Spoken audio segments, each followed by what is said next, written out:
Lugupeetud publik, kõigepealt ma tahan öelda, et mul on väga hea meel olla siin. Ma pole 4 aastat Eestis käinud ja nüüd Tallinna Tehnikakõrgkooli 100. juubeli puhul on eriline rõõm siin olla. Laupäeval oli Tallinna Tehnikakõrgkoolil Estonia kontsertsaalis hästi pidulik sünnipäeva tähistamine ja seal Enno Lend ütles väga hea mõtte.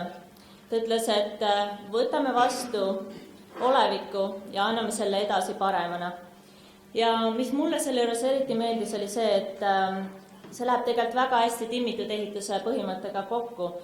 Et me vaataks iga päev enda ümber, ükstapuha, kas see on siis koolis, kas see on ehitusplatsil või kodus, et kuidas see olevik tundub ja kas on võimalusi, et me saaks seda paremaks teha. Ja väga tihti see vastus on, et jah, loomulikult me saame seda paremaks teha. Lihtsalt tuleb natukene olla innovatiivne ja leidlik. I was asked to actually present in English, so I'm going to switch to English and continue with the presentation. So I'm going to talk about who am I. A lot of you might know me, but I'll quickly run through the timeline. How did I get to San Francisco? I will talk about lean, tools versus the culture. I will talk about our project. It's a hospital project in San Francisco, and how do we implement lean. A little bit about what is integrated team, and how do we do production system design. I will also explain what does it mean? What does it mean, production system design? I will talk about takt-time planning, and then how we always end the lean presentations and different meetings is that we will do plus delta. That means that the public will say what are the good things about the presentation and what are the things that can be improved. Because in lean work, you don't have bad, you don't have failures, but you have lessons learned, and we always want to look at those lessons learned because this helps us to improve for the next time. And we'll end with questions. So you can see a quick timeline here. I started in Tallinn University of Applied Sciences in this building in 2005. I have to check it myself. And my first job was at Salander Ehitus. I moved to Rand and Tuulberg. In the meantime, I got connected with a lean community. I went to different European lean conferences. Ergo and Rode, a group of us got an idea that if all of those different European countries have their lean communities, why do we not have one in Estonia? So we set up Estonian Group of Lean Construction. And after I finished my studies here, writing my thesis on last planner system and lean, I moved on to TTÜ, Tallinn University of Technology, and continued my studies there. And what I found out and what I felt working in Selander and Rand and Tuulberg, I had some academic knowledge. I did reading on lean, but I didn't have any practical experiences to look at. I had this knowledge of what is last planner system, what is lean, how it got developed from Toyota production system, and I had kind of some of the guidelines how you might want to implement it, but not good examples. So I really started looking out and asking a question, where could I go to look at the good example? I was looking at UK and Portugal, but pretty soon I got connected to some people in United States, and in San Francisco area, it's actually one of the most advanced areas where lean implementation is done. So I went to San Francisco. We set up an exchange program. I was a visiting scholar in UC Berkeley, and I was supposed to go there for 9 months. I don't know if it's good or bad. Unfortunately, I really like the area. I got a job offer, and since then I've stayed there. This is kind of showing my path to San Francisco.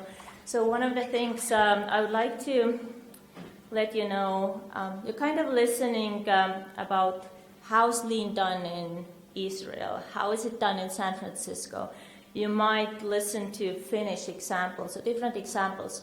There are not any, or at least I haven't heard any good examples from Estonia.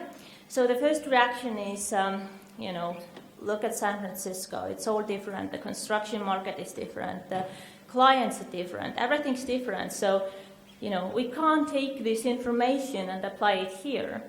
And we can continuously find the reasons why you can't do something. So I would really like to let you know, before I start talking about my project, don't look at it as you should take this information and do exactly the same thing here. You always have to adjust it to the environment. And those presentations, I would more try to get the ideas from there and not find different reasons why you couldn't do those methods, but find the key points and key takeaways why you could try something and how we could try something. So that takes us to Lean tools versus culture. And, talking about Lean and, a lot of times people ask me, so what do you do? I say I implement Lean. They're like, well, that doesn't tell me anything. That's, that's no information at all. And talking about Lean, people want an easy explanation. What is Lean? Can you tell in 2 sentences what is Lean? And a lot of times, if we listen to different presentations, we hear those fancy terms: last planner system, 5 whys, first run studies, Kaizen, value stream mapping, trust, culture. So it kind of gets super overwhelming, and it's kind of easy to give up, because it's like, if I don't understand something, how do I start, or how do I implement? Can someone just give me 3 steps? If you do this, then you will save 20% of money on your project. And I'm going to tell you, no one in the whole world will give this formula. It's all based on situation. It's all up to you to figure out, pretty much. And, I have to say, you're not alone. A lot of people are confused about what is Lean and how to start. So I think the best way to approach it is to share, to learn from each other, to get ideas, go out and test. And as Yuri said, you don't want to plan to get started for 3 years. You kind of want to have this quick experimentation cycle. If you take an idea, you try something, and you gain the results, and every time you do that, you learn something. If you think for 3 years that, maybe it's a good idea to start implementing glass planner system, maybe it's a good idea to try 5 whys, you're behind the time, you're behind the curve already. So you really have to take those small ideas, go out, test, and take the lessons learned and change it if it didn't work, and test something new. And obviously the best way to test is, you look at your different projects in the company. People are different. Maybe some projects are more excited to start testing those methods, and some are less. Maybe some management members will support those methods better. I would suggest going out and picking out those people who are excited about that. Focusing on those management members who are excited about that, focusing on this one project who's excited about that, and start from there. So you will also hear that Lean is not only exact methods, that a huge focus in Lean is on problem solving. So I'll talk a little bit about that because you can understand problem solving in a lot of different ways. So first of all, if we do not have any problems in Lean world, this is a huge problem. You can, especially in United States, and less in the area where I live, but more in other states, you can look at those different people who are basically sitting on the couch at home. They are watching TV 5 hours a day. They are eating chips and hamburgers. They have no problems. They feel really relaxed and they are doing great. Do they have a problem or no? I don't know. You can decide yourself. Well, next thing is if we realize the problems, then most people, what we do in our everyday work lives is we can't see that we don't have problems. Any construction project, they are constantly solving problems. You go to work, material is not delivered on time, you're solving this problem. The trade's not responsive, they're not reliable. You're always solving those problems. So now the question is, are we reactive or proactive? If we constantly react to the problems that pop up every day, this is kind of a mess, it's a chaos, and it doesn't feel really good because you're constantly kind of firefighting. You are trying to put out one fire, but in the meantime, when you're putting this fire out, there's 3 other fires lighting at another place. It's happening on lean projects too. We always kind of look at this curve, are we more proactive or reactive? And it's a really dangerous curve because, you can set up a lean project with a reasonable size crew, and if they are proactive, they do good planning, it's, going to continue with the same crew, and, they have reasonable work hours. They're going to, in the United States, they start really early. We start, dependent on a person, maybe 6:30, or you finish at 3 or 4, something like that. So you will have a reasonable work hours. It's pretty relaxed. But if you start getting those fires, and if you don't find a root cause for those fires, the curve, the mentality from proactive is switching to reactive, and suddenly you have long work hours. You have yelling, because if there's a lot of tension, people start yelling. And this, at some point you will fail the project, or you need extra crew to manage it, or, whatever the consequence might be. So talking about lean, it's not about tools. I listed all of those different tools. And I want to say that, there's obviously different opinions, different statistics, but, it's maybe 10% of tools and 90% of people and culture. So you really have to focus about, building this team, building this culture of seeing the problems, being proactive about it. And one thing, this one image here. Oops, sorry. So basically, the upper image, it's an image of TED Talks. Some of you might know those are 20, 30-minute quick presentations where people share innovative ideas. This is one lady talking about on being wrong. What she's saying is that as a society, we have a huge problem because we start, kindergarten, we start school, and pretty soon we know that being wrong is a really, really bad thing. If you have all the 5s, no one really cares, how did you get there. Teachers don't yell at you, parents are pleased, life is kind of beautiful, right? If you start getting, lower grades, then this means you are wrong in some sense. And as a society, it is a bad thing.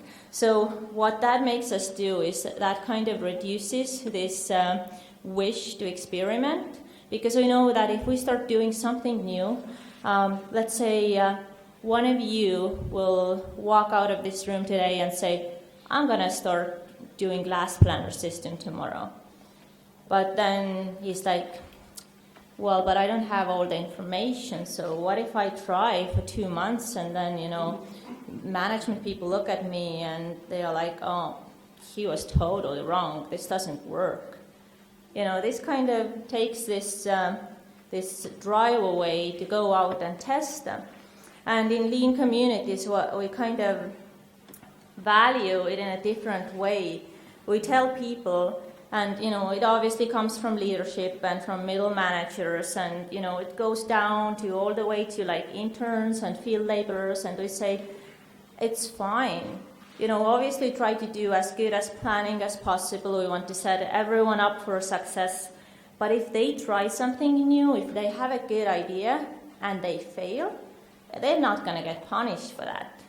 They will ask the question, why did you fail? What do we have to do different the next time? But they will not get punished for trying something new. So in the United States and in San Francisco area especially, the industry, construction industry has been changing a lot. I think maybe 6-7 years ago, it was kind of the same thing, that a lot of companies were like, why do we have to change something? Why do we have to do lean? No one's really asking for that. We're good as we are right now. And now more and more clients are asking for lean, and they are looking at the companies, and clients are really educated, and maybe if like 3 years ago they went and interviewed different companies, and companies presented on how they do lean, it kind of was this state that the client didn't understand lean well enough, so it was the matter of how you present it. The fancier you made the presentation, the better, the client liked it.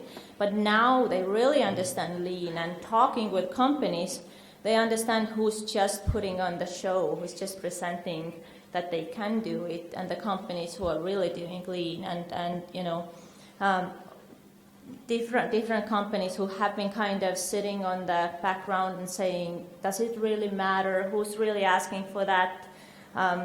We're not sure how to do that. Let's not try it yet.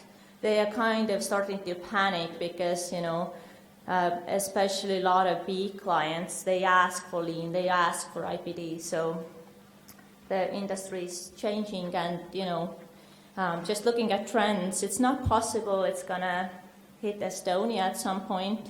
I understand the industry is different, the conditions are different, but I'm not saying this is going to happen next year, but it is definitely possible it's going to happen. So I'm going to talk about our project a little bit. If you look at San Francisco, there's actually a lot of hospital construction going on right now. There's 4 projects. Two of those are our company's projects. The other ones are a different general contractor, just for the plain reason that we don't have enough resources to do that many projects. We do have a team of 90 people on the bigger project, which is the Vanessa and Gary Hospital, and they're quite big projects, so I'll get to the data soon. The other one has a team of maybe 40 general contractor people. I guess the big question is, why is there so much hospital construction in San Francisco? Kind of seems a little bit unusual. And at some point, there was a study conducted in the industry. What they found out is that there's a huge percentage of hospitals which will basically collapse when there's an earthquake. And in San Francisco, it's not a question about is there going to be an earthquake, but when is the next earthquake coming? And there's small earthquakes, every week, every month. You don't feel a lot of those. But if there would be if the big earthquake would come, then we don't really only need to have the hospital buildings not collapse, but we do need to have all the systems functional. So all the operating rooms, they have to be fully functional, because we realize that a lot of people will need help. So at some point there was a law passed what asked the companies, the hospital owners, either renovate or rebuild the hospitals. And if you look at the map of seismic activity, everything red is pretty much bad, so it is pretty bad. So this is some data for the hospital project. The two first lines, this is on the same campus, so I'm kind of talking about that as one project. That's the bigger project, and St. Luke's Hospital project is the one that I'm working at. So I'm mostly going to focus on St. Luke's and show the examples that we use there, even though both projects are using the exact same production planning methods. And as a company, we're not only in California, we are in different states, we're actually based on Wisconsin. We're really trying to get lean implementation across the company as standard as possible, because again, it's easier to realize what's working, what's not working, and adjust the processes like that. So that's the rendering of the hospital. It's a 7-story building. It's fully functional hospital with operating room, emergency department, intensive care units. There's also some data here. So I'm thinking, considering a lot of Estonian projects, it's probably a pretty big project. So then I have a time-lapse video, which is just showing what we've done so far, and we are finishing steel erection soon. So as long as I'm talking, I'll just put on this video.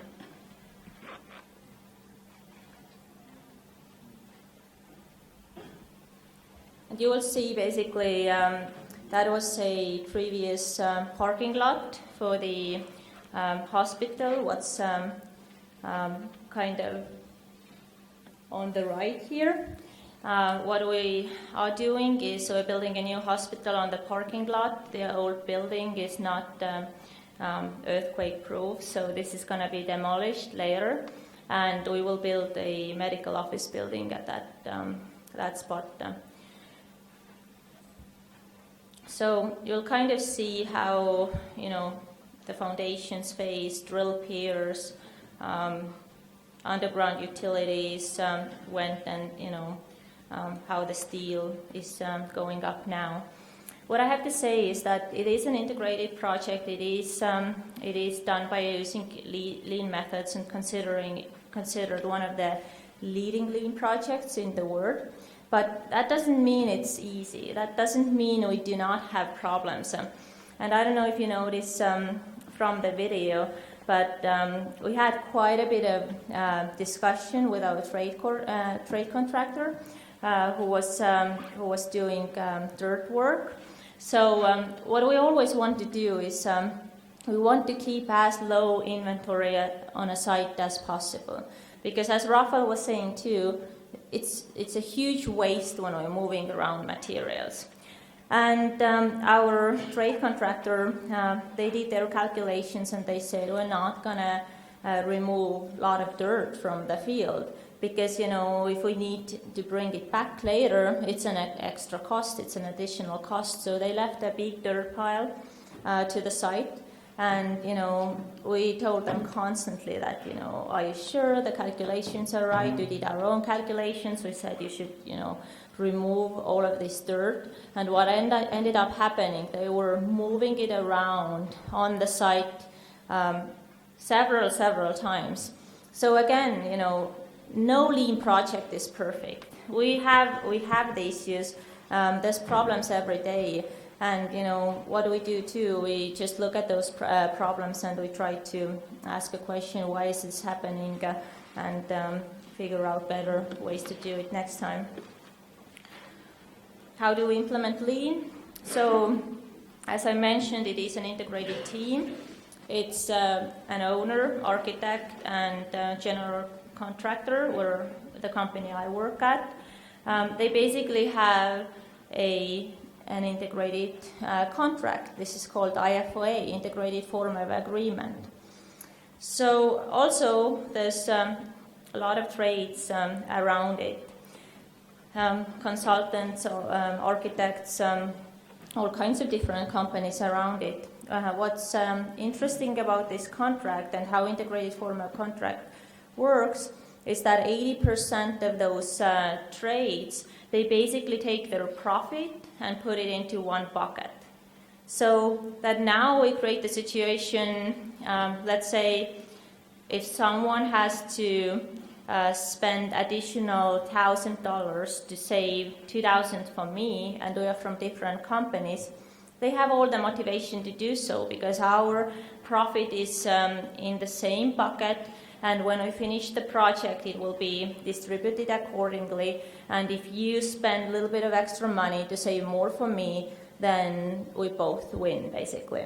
And the major problem on traditional construction projects obviously is that there's really no relationship between different trades. So if we have an electrician and we have a plumber, then what's the motivation for the plumber to say that, hey, if I do this, I'm going to cause a major problem for an electrician? Or we have a drywaller coming to the site and I'm noticing there's something missing on plumbing side or electrical side, but I really want to put my drywall on because then I can finish my work the fastest and just go to the next project. I don't care about other scope. Also, I might step on others' material, I might make the walls dirty, whatever. What do I care? I'm not really, as a human being, everyone should care, but contractually it's not that important for me. So it's just a small comic here. It's kind of talking about an integrated agreement and a company being surprised that, what do you mean, does your success depend on how well I deliver? Because traditionally we have huge buffers, even talking about supply chain and prefabrication and construction. All of those companies, they just want maybe, let's say, 8 weeks of lead time, 10 weeks of lead time, and their actual process might take 3 weeks, 4 weeks, but we're always trying to add those additional buffers to protect ourselves. And especially if we have those different contracts, sometimes there might be some fines and consequences when we don't do what we promised to do. So we always want to install those buffers, even promising out durations. What is the duration for me to do drywall on one floor? If I know in my mind that it might take 22 days, but I know that I'm going to be fined if I'm going to use more time, more than likely, if possible at all, I would say, just give me 30 days. I need 30 days, and this is absolutely minimum I can do. And then we have those empty spaces, what Rafael was talking about. The one trade will finish, contractually they are fine, but then we have those empty spaces sitting in the building, which is waste. Somebody else could be working there, and we would probably finish the whole building faster. So also looking at integrated project, we do have cost of work, then we have the buffer, and then we have this common bucket, which is basically overhead and profit. And you will see the actual graph from our project attached there. And you can kind of see the fluctuation, and what that shows is, in the beginning, we might sometimes start the project so that, we are already into our profit. Per current data, we can't show that the project is going to be under cost and we're all going to save more. But as those trades have done integrated project delivery before, and they have experience that working together, working collaboratively, planning together, and basically performing a project with a better culture, with trust, which encourages everyone to reduce buffers, we're going to end up being better. So they kind of somewhat go in with faith, and they know that that as we work together and basically take into account what everyone else needs, what is best for the project as a whole, we will get our original profit, but we will get a lot more. So talking about production system design, if you read the definition, the purpose of the production planning and control system is to ensure a predictable and streamlined workflow through a simple and structured process that brings problems to the surface to promote continuous improvement. It's kind of a difficult definition, but what that really means is that let's just give like an easy example. If you imagine building your bathroom, if you don't plan it out well, let's say you start doing something and you're like, oh, I forgot I need this type of screw, and then you're going to the store to get this screw, and then you do something else and you're like, oh, I didn't have a good information. This doesn't actually work out, and it's kind of like back and forth, and there's a lot of waste, and funny accidents might happen, and whatever else. Now, if you multiply this one bathroom with I don't know, 1,000, million, dependent on a project, this chaos will get a different dimension. This chaos is going to be lot bigger. And production system design, if you just think of word design, it's not maybe intuitive to understand what that means in this concept. If you think of architectural design, it's pretty easy to see. You kind of walk outside and look at different buildings and, look at one, and you can, somewhat recognize that it's well designed. It looks good. It has a nice exterior. And then you, look at the other building and you're like, well, yeah, I don't like this design at all. In production system design, there's different reasons why it's not that visual. It's a process design. It's not physically seen that well. And in cases it is seen, like Rafael was showing, piles of waste and different things that are happening. But in order to see that, somebody really has to look for that, and it almost has to be this capability of looking at that almost has to be developed. And then we end up with those graphs that Rafael was showing before. There's maybe 20-30% of value-added work, but all the rest of the work is spending on doing something else. So this kind of takes us to the assumption that we're on budget, we're on time, we are all good, and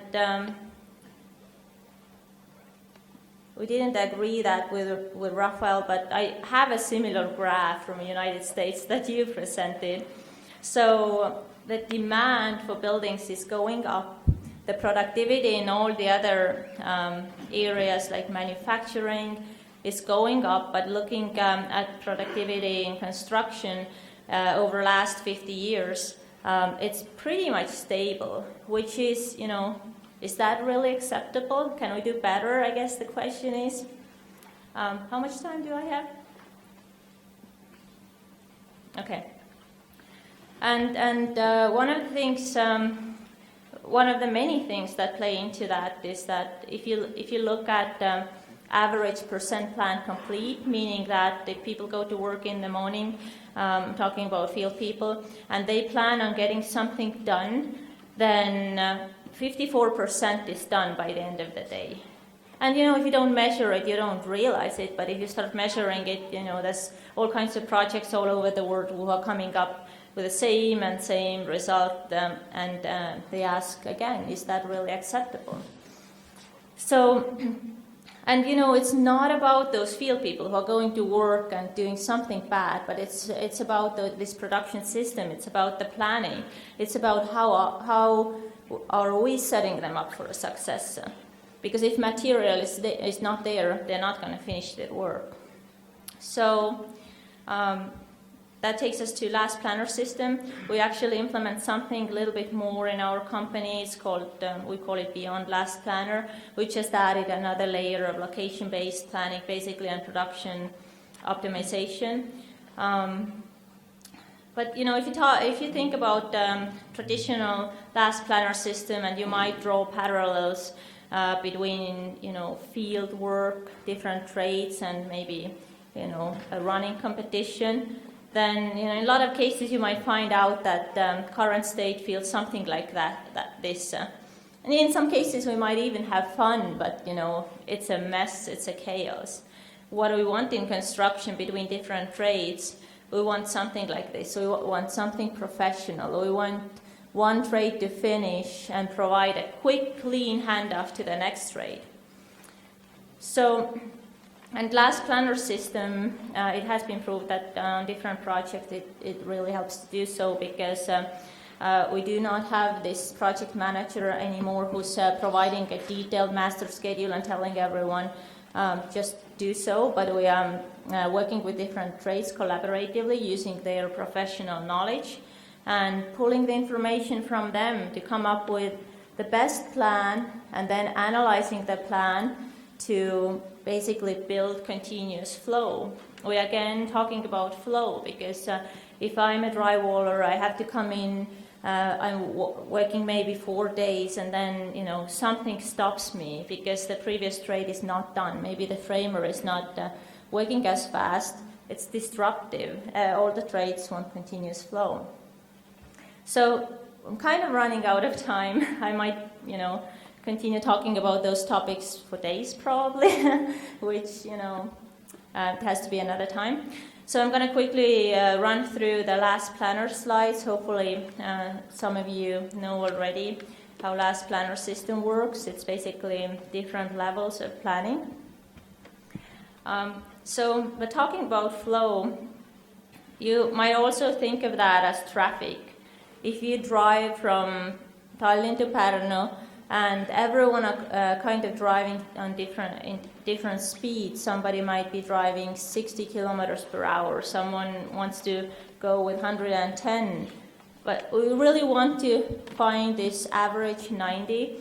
And what we're trying to do in construction is keep all the trades to 90. We're saying that as a whole, let's say if there would be a rule that there's 100 cars and no one wins before, all the 100 cars are in Pärnu, then you don't benefit of the fact that someone's going 110 and kind of causing a disruption passing other cars. So the concept is kind of the same. And the concept comes from manufacturing. So in manufacturing, it's pretty easy and simple. I understand the examples are a lot more complicated, but if you were to imagine that in one manufacturing facility, they need to build bodies for cars and tires, then during your building one body, you need to build 4 tires. And in construction, the concept we're using is really the same. Again, we didn't agree with Raphael, but I have the same example about Empire State Building. I'm not going to stop on that too long too, but they had really good flow, and part of the reason was because people were with manufacturing backgrounds. But the interesting thing is talking to some trades there and some people who worked on this project, they say it was like a parade. Different trades were marching through the building. They had the same tempo. They had the same rhythm. It wasn't so that someone was trying to go faster or someone was trying to go slower, that you have to go to 5th floor to do something and next day you have to come to 3rd, because it is a waste. So what do we do on our project? We broke up each floor into sections, into areas or work zones, whatever you want to call it. And each discipline has a similar duration to finish the area. And a really important thing is that only one trade is occupying one area at once. Also, what is part of the problem on traditional construction sites, if we don't agree on those locations, we find trades stacking, we find trades working in same rooms, and they start losing productivity. And in order to keep them productive, remember, we want to set them up for a success. it is good to give like a one clear area, provide that for them alone, and help them finish the area 100%. Also, the material is delivered to their work area, and basically all disciplines complete the area, let's say in 5 days. It might be different on different projects, and then they move to the next area. So it's almost like a train moving through the building, and there's no hectic traffic and traffic jams. So also, all the information is not, thrown out to the site. Materials, plans, everything is coordinated to the area. It's provided by the area, because we realize that if the crew is focused on one area, they take the information per the area, then it's just easier for them to follow it. And a lot of times in building information models, you will find the same things, that they will separate it by areas. They can actually do quantity takeoffs pretty easily by areas. It's all set up like that. Also, a lot of cases are kind of taking it off from the field and going into the supply chain, or looking into fabrication, packaging, delivering, as I mentioned. One thing is just to deliver a pile of drywall for one area. It's an easy quantity takeoff and pretty easily done, but there's some more special installations. So what we ask is, could you fabricate per area? And in some cases you can, and some cases you cannot, because some cases fabrication costs are going to go up if you do maybe not similar parts in 1 week. But what that helps us to do is that if we look at the whole floor, the fabrication lead times, they might be, in some cases 16 weeks. And if we look at one area, they are kind of, again, focused on this area and getting this done and bringing this material to site. Also, we are measuring man-hours per area. What is planned per estimate, what is planned per the field foreman, and what is actually used. So what we're finding out is that obviously people are really skeptical in the beginning. If they haven't seen that, they don't know to say that we will be 5% faster, or we will need less manpower. In our case, we are finding that they're actually saving 20-25% of labor hours. So they go into the area with, let's say, 10 guys. They work first area, second area, and they find out that, it's clean, it's well organized, it's well planned, there's really no problems coming up. So we actually need 8 people, and it's a lot of money saved from labor hours. And just thinking of this kind of percentage of waste in any process, and how we're doing value-added work 30% of the time, or maybe less or more. If we observe the process, if we can increase that, again, we can use less people. So this is really small, but how this works, up there you basically see weeks. I have to turn now and try to, let me use this. Is that on?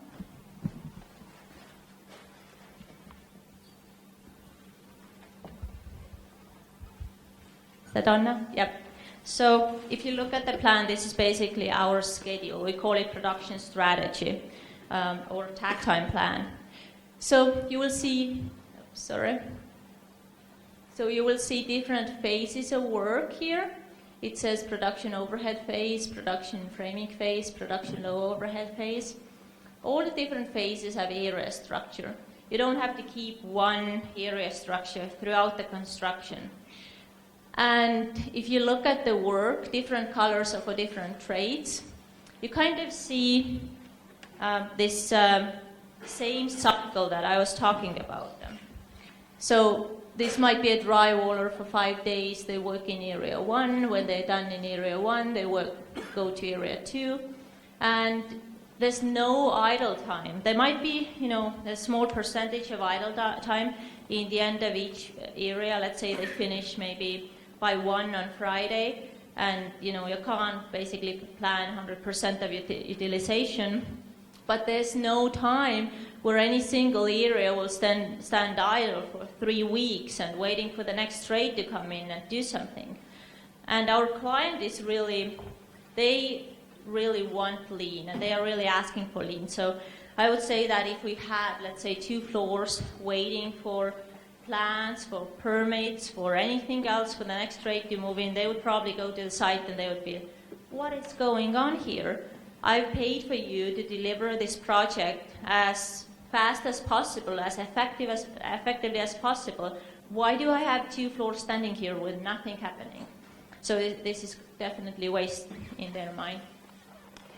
So there are some myths always out there when people talk about location-based planning, takt time planning. People say that this can be implemented only for really repetitive projects. Obviously, hospital is not a repetitive project. I would say that if you would take the same concept and applied it to the apartment building, kind of the building what Rafael was talking about, or maybe some social housing, you could even do that better. It would probably be easier to find same size of scopes, but you can definitely do that on any project. And this, the other myth is people think it's an illusion. It's just a nice visual. It's a colorful sketch that would never work. So we finished 1 hospital building already doing the exact same method, takt time planning. When I was talking about PPC of 54%, basically people not finishing half the work they're planning to finish, then our PPC was more like 94 or 95. We had some repetitive areas, takt areas, and some non-standard scopes, and we saw a clear difference. The areas that were planned out like that with location-based planning, the PPC was 95. The other areas, they were more like 80, 75, which is still better than industry average. So takt and cycle time concepts belong to manufacturing. I would say no again. Obviously, you can use it in construction. I think between different sectors, we're really trying to exchange knowledge. We're looking into, what's done in IT, what's done in healthcare, what's done in manufacturing. And again, we're not saying this is manufacturing, I cannot do that. This is IT, I cannot do that. We're asking a question, what are they doing which might provide us a good idea, and how can we adapt this idea to apply it to our project? Then it needs a big team to do that and plan it out like that. It's not cost effective. We have a quite big project. I told yesterday that we have a team of 3 right now doing production planning with trades. And we're doing some pretty fancy stuff, what I don't have time to talk about. But just doing this location-based planning, last planner system, I don't really think you need to add people. I think you just have to get started with last planner system. And this is again this idea of let's eliminate chaos and let's be proactive and not reactive, and let's try to approach it like that. And can't be done on small projects. I think if I were to build a private house for myself, I would probably try to apply the same methods. So you can definitely do it, but not in same scale. And one thing what I really want to say is that looking at this, it might be great, it might look great, but it's not easy. It definitely needs really good leadership. It definitely needs team members. It's difficult when you're alone and you're trying to do that. You need support. So look around and look for the people who are excited about it, who have this shine in their eyes and who want to do that. So this is kind of it. I don't know if are we totally done with time, or do I have time for a quick story? Questions? Okay, sorry for that.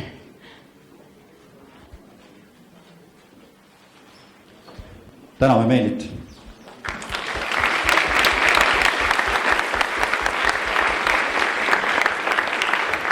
Nii, ma juba ühte tuttavat nägu nägin, kes küsimust siin tahab küsida. Aitäh sulle, Meeli, väga hea ettekanne, ma väga meeldis. Aga mul on küsimus ka väga konkreetne. Sa ütlesid, et tellijad ka järjest rohkem nõuavad seda ja nii edasi. Kui ma vaatame seda siin Eesti riigi ja tellija kontekstist, ehk RKS-i kontekstist, näiteks meie riigihanke kontekstist, et on sul mõni hea soovitus, et kuidas me nagu tellijana saaksime selle põhimõtte kasutamist, mis väga suuresti on suhtumuslik, nagu sa ütlesid, 90% on suhtumuslik, kirjutada nagu sisse oma hangetesse. Anyway, me nii projekteerimisel kui ehitamisel ostame lubadust, eks ju, lubada võib mida iganes. Kahjuks on ka elu näidanud seda, et isegi samade ettevõtete raames, me räägime Eesti suurimates ettevõtetes, ei ole tegelikult väga selget süsteemi, ei ole väga selget süsteemi, vaid kõik sõltub projekti meeskonnast. Et kui me EKS-ina tahaksime väga seda toetada, kuidas me saaksime seda kirjutada sisse oma hangetesse? No, selles mõttes, et ma olen näinud mitmesugust lähenemist. Et esiteks, meil on esiteks tellija hästi hõivatud projektidel, nad on iga päev seal, nad näitavad põhimõtteliselt eeskuju. Kui nad räägivad last planner systemist, siis igasugused tellija, miitingud, otsused, kõik on tegelikult kooskõlas nende samade liinimeetoditega. Et kui keegi sult midagi nõuab, siis see on umbes see, et kui ema ütleb sulle, et korista tuba ära, et su tuba peab korras olema, aga ta enda tuba on sassis, siis no eriti ikka ei hakka kell koristama. Aga teine variant on muidugi see, et lepingusse kirjutatakse hästi palju, kirjutatakse nõudmised sisse. Ma saan aru, et sa ütlesid, et see lepingus kirjas on, põhimõtteliselt ei garanteeri midagi. Et meil põhimõtteliselt see asi käib niimoodi, et kirjutatakse lepingusse sisse, siis tellija on iga nädal vähemalt kohal, kui mitte iga päev. Ja kui ei tehta nii nagu kokku lepitud on, siis tuletatakse korduvalt meelde ja meil on olnud ka alltöövõtjad, kes on konkreetselt lihtsalt välja vahetatud, sellepärast, et nad ei hakkagi seda tegema. Ja ka meie oma projektitiimi liikmeid, nagu sa ütled, kõik on inimestest kinni, projektijuhid on erinevad, kõik need tiimiliikmed on erinevad, siis meie oma firmas hoiame sellel silma peal, et kui keegi ikkagi hakkab väga vastu töötama nendele meetoditele, siis antakse võimalus, proovitakse, koolitatakse, aga lõpuks ikkagi tuleb inimene välja vahetada. Aitäh. Võtame 2 küsimust veel, ma ühe raiskan ise. Alati on ju mingisugused töid, mis on teistest, kui me räägime sellest workload balancing, et alati on töid, mis on teistest oluliselt kiiremad. Sa ei saa neid mitte kuidagi aeglasemalt teha, et nad oleksid enam ühtlaselt teiste töödega. Kuidas või mismoodi te nendesse suhtute või kuidas neid projekti või ütleme üldse, kuidas see protsess välja nagu näeb? Et põhimõtteliselt, kui see protsess käib, me kogume infot alltöövõtjatel ja nii nagu ka Rafael ütles, et alati on bottleneck, kes on nagu kõige aeglasem töövõtja või alltöövõtja, siis me töötame selle kõige aeglasemaga, et teda aidata, vaatame, et palju tema siis protsentuaalselt seda nii-öelda value adding activity't on ja palju on waste, siis me proovime teda teha võimalikult kiireks. Aga fakt on see, et alati on teisi alltöövõtjaid, kelle töö lihtsalt läheb kiiremini. Esimene võimalus on see, et me ütleme neile, et kui nad on planeerinud näiteks 6-liikmelise meeskonna, siis neil ei ole lihtsalt vaja tuua meie projektile nii palju töömehi. Sellepärast, et see fakt, et nemad kiiremini töötavad, ei aita meil mitte kuidagi projekti ennem valmis teha. Kui seda ei saa, siis on ka olukordi, et näiteks keegi paneb valgusteid üles, siis me ütleme, põhimõtteliselt lihtsalt nad peavad tulema näiteks kord nädalas või me töötame nendega põhimõtteliselt erineva graafiku välja. Ja nad on sellega üldiselt nõus niimoodi? No, üldjuhul need väiksemad alltöövõtjad, näiteks meil on kardinapuude paigaldaja või niisugune, nad väga ei hooli sellepärast, et nende leping, see leping on teistmoodi üles jaotud, et kõik, kes on niisugused tavalised töövõtjad, kipsimehed, elektrikud, torumehed, et neid ikkagi me suudame niimoodi ära optimeerida, et nad saavad selle plaani järgi töötada. Nii, viimane küsimus. Ja see on poolik küsimus ja poolik vastus.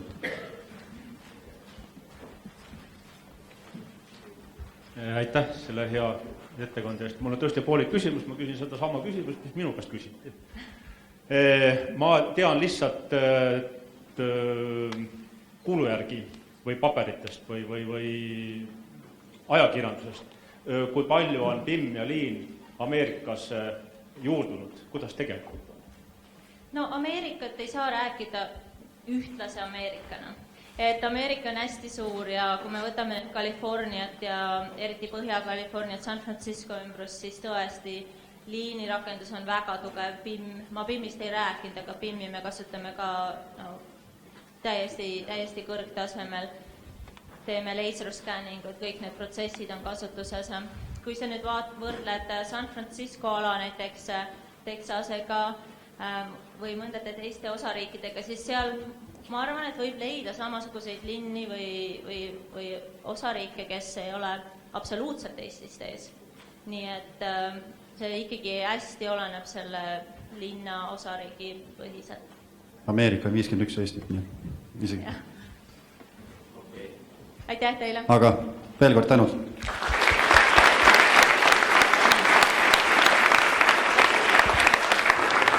No nii, Meeli on nägupidi tuttav, Ergo nägupidi tuttav, Siim nägupidi tuttav. Meeli lõpetas 2009, Ergo 2010, Siim 2009. Aga nüüd ma kutsun teie ette siis täiesti uue näo, 2012 Tallinna Tehnikakõrgkooli vilistlane. Nii nagu te teate, on meil virtuaalse reaalsuse niisugune labor olemas. Meie ise kutsume teda lihtsalt Koobas. Ja Koopas võiks olla siis troll või direktor.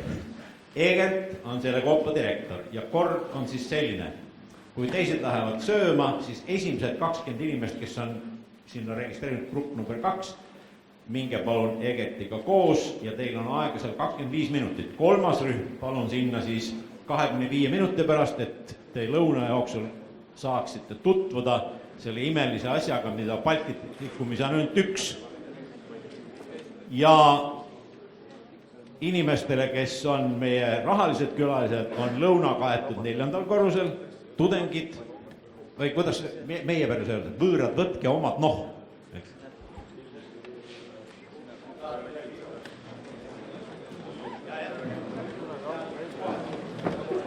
Et siis, kes meil teises grupis on, et saame liikuda siis ruumi 213. Teisele korrusele vasakusse tiiba ja ruumi number 213.